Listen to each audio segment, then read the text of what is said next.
Narcos caníbales. En esta ocasión nos adentramos en un tema escalofriante y perturbador, el canibalismo en el crimen organizado. La pregunta que nos planteamos hoy es, ¿por qué algunos grupos del crimen organizado han recurrido al canibalismo como parte de sus rituales y prácticas? Esto es un fenómeno nuevo y culturalmente relevante, ligado a la transformación del narcotráfico en México a finales de los años 80. En aquel entonces, el cartel del Golfo comenzó a traer cocaína de los Estados Unidos a través de México, lo que cambió la economía del narco de manera significativa. Este nuevo escenario económico trajo consigo una serie de paranoias y miedos para los miembros de estos grupos delictivos. Fue así como surgió la figura de los narcosatánicos, un grupo que realizaba rituales satánicos y practicaba el canibalismo como parte de sus prácticas. Estos rituales eran sumamente secretos y se llevaban a cabo en Matamoros, Tamaulipas, una ciudad fronteriza con Estados Unidos. El caso de los narcosatánicos es particularmente interesante porque representa un punto de inflexión en la historia del crimen organizado en México. Aunque en un principio estos rituales eran secretos, con el paso del tiempo el canibalismo se ha convertido en una herramienta de terror utilizada por algunos grupos delictivos para infundir miedo en sus enemigos, en la población en general. Un ejemplo reciente de esto es un video que se hizo viral en el que un miembro del cartel Jalisco Nueva Generación le dio un mordisco al corazón de una de sus víctimas. Este tipo de acciones son una clara muestra de la subversión de los valores morales y legales que sustentan nuestra sociedad.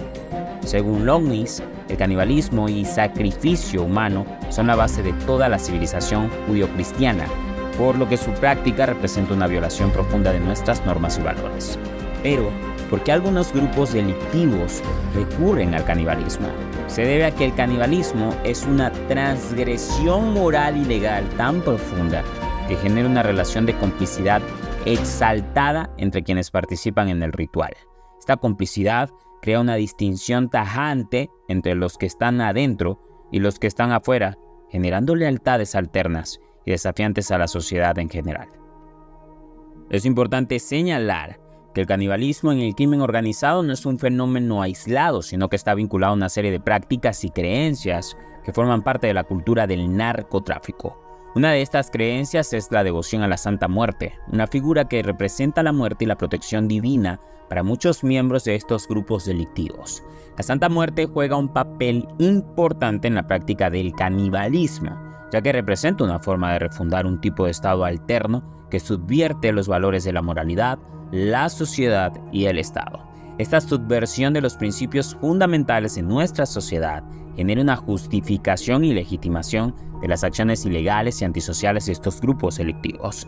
Es importante destacar que el canibalismo en el crimen organizado no es un fenómeno exclusivo de México, sino que se ha registrado en otros países de América Latina y en otras partes del mundo.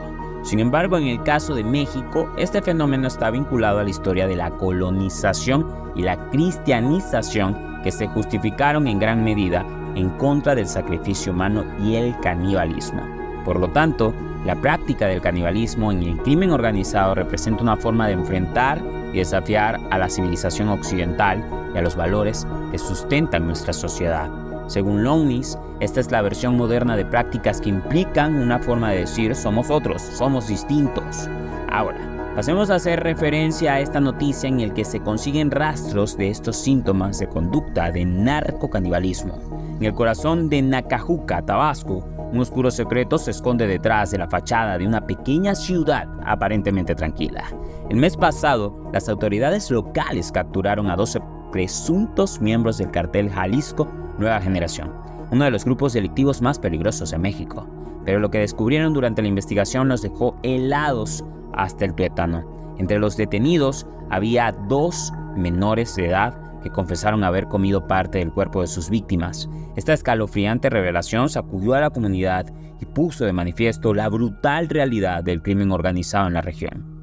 El ataque al convoy militar en el rancho Tierra Amarilla fue solo el comienzo de una serie de eventos que llevaron a las autoridades a descubrir una red de horrores. Fernando Valenzuela, fiscal general de Tabasco, comparte sus pensamientos sobre el caso. Es una historia indescriptible, macabra, que hemos descubierto gracias a nuestras investigaciones en Tabasco. La preocupación por la degradación del tejido social en el país es evidente, y Tabasco no es una excepción. Los dos jóvenes, originalmente reclutados para cometer delitos menores como robo a casa-habitación, fueron finalmente obligados a participar en lo que el cartel llama un procedimiento de iniciación. Estos jóvenes originarios del estado de Chiapas fueron arrancados de sus hogares y sumergidos en un mundo de violencia y terror. La investigación y el trabajo de inteligencia que llevaron a su captura se derivaron de un evento práctico que ocurrió en un lote de autos en Villahermosa, donde 3 de las 6 personas que perdieron la vida fueron decapitadas. La decisión de exponer esta historia al público no se tomó a la ligera. El hecho de que los dos jóvenes fueran menores de edad habla de una enorme agresión a nuestra niñez y juventud por parte de estos grupos criminales sin piedad. Valenzuela enfatiza la importancia de que los padres estén atentos al entorno de sus hijos. La descomposición del tejido social tiene muchos factores, pero el más importante debe estar en la casa. No podemos perder de vista dónde y con quién andan nuestros hijos. Los jóvenes de 15 y 16 años confesaron haber consumido carne humana. Sin embargo, comprobarlo es difícil. Desde el momento en que fueron asegurados, desempeñaron un doble papel. Eran víctimas por la forma en que fueron tratados, pero también participaron desafortunadamente en actos ilícitos. Esta nueva práctica criminal, la antropofagia, es algo que las autoridades nunca habían enfrentado antes. Se refieren a esto como un proceso de despersonalización que permite a los individuos cometer atrocidades bajo la influencia del alcohol o las drogas. El concepto de despersonalización lo dice todo. Estos jóvenes están siendo juzgados tanto como víctimas como criminales. Están vinculados a procesos y se les está dando la oportunidad de agotar la etapa intermedia. A diferencia de los otros detenidos mayores de edad que fueron acusados de asociación delictuosa y homicidio calificado. En este caso, ellos fueron vinculados por homicidio calificado también.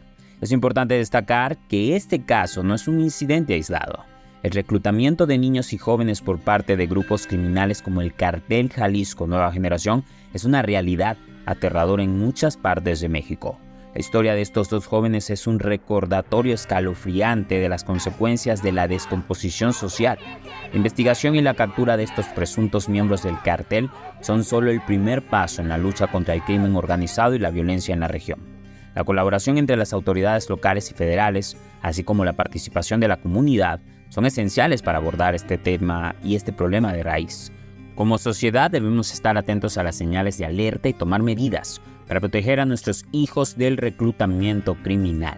Este documental busca no solo informar sobre los eventos ocurridos en Nacajuca, Tabasco, sino también crear conciencia sobre la realidad del crimen organizado y su impacto en nuestras comunidades.